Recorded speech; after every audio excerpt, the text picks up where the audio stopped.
Tollywood box office Sheikh చేసిన ఏకైక పేరు మెగాస్టార్ చిరంజీవి.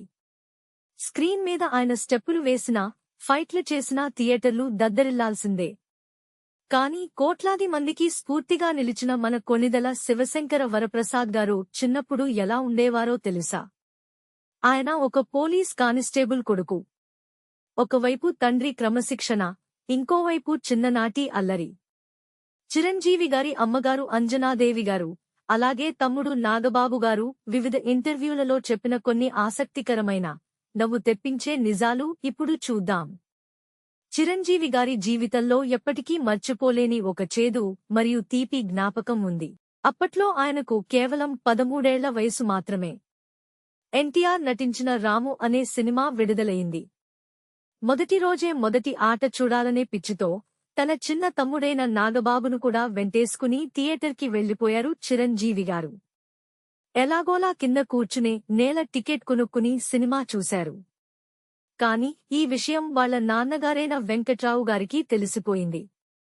జనం తొక్కిసలాట ఎక్కువగా ఉండే థియేటర్కి అంత చిన్న పిల్లాడైన నాగబాబును తీసుకువెళ్లినందుకు నాన్నగారికి విపరీతమైన కోపం వచ్చింది.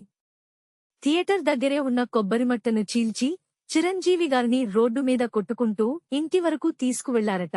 ఇప్పటికీ ఆ సినిమా పేరు చెబితే నాకు ఒంట్లో వణుకు పుడుతుంది అని స్వయంగా చిరంజీవి గారే ఒక వేడుకలో నవ్వుతూ గుర్తు చేసుకున్నారు. ఇక తమ్ముడు నాగబాబు చెప్పిన దాని ప్రకారం చిరంజీవి గారు చిన్నప్పుడు చాలా చురుగ్గా, అల్లరిగా ఉండేవారట. ఇంట్లో అన్నదమ్ముల మధ్య జరిగే చిన్న చిన్న గొడవల్లో చిరంజీవి గారే ఎప్పుడూ గెలిచేవారట. నాగబాబు ఏదైనా వస్తువు దాచుకుంటే దాన్ని కనిపెట్టి ఆట పట్టించడం చిరంజీవి గారికి అలవాటు. ఒకసారి నాగబాబు దాచుకున్న పైసలను చిరంజీవి గారు తీసేసుకుని దానికి బదులు ఒక చిన్న చీటీ పెట్టి ఆట పట్టించారట. ఇలాంటి చిన్ననాటి తుంటరి పనులు మెగా ఫ్యామిలీలో ఇప్పటికీ హాస్యాన్ని పంచుతాయి. అమ్మ అంజనాదేవి గారి మాటల్లో చెప్పాలంటే చిరంజీవి గారు చిన్నప్పుడు అల్లరి చేసినా బాధ్యత తెలిసిన పిల్లాడు. తండ్రి ఉద్యోగరీత్యా తరచూ బదిలీలు అవుతుండటంతో చిరంజీవి గారు నిడదవోలు, పొన్నూరు, మొగల్తూరు వంటి వేర్వేరు ఊర్లలో చదువుకున్నారు. ఎక్కడికి వెళ్లినా స్కూల్లో ఒక లీడర్లా ఉండేవాడట. నేషనల్ క్యాడెట్ కార్ప్స్ అనే ఎన్సీసీలో చేరి ఢిల్లీలో జరిగిన గణతంత్ర దినోత్సవ పరేడ్లో కూడా పాల్గొన్నారు.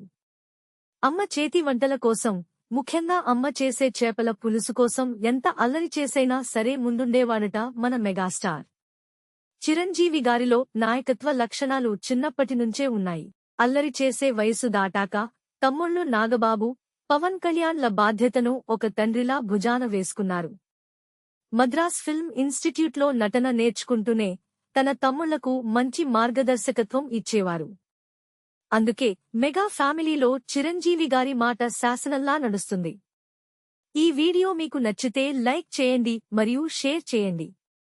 మరిన్ని ఆసక్తికర సినీ అప్డేట్స్ కోసం మా ఛానల్ని సబ్స్క్రైబ్ చేసుకోవడం మర్చిపోకండి.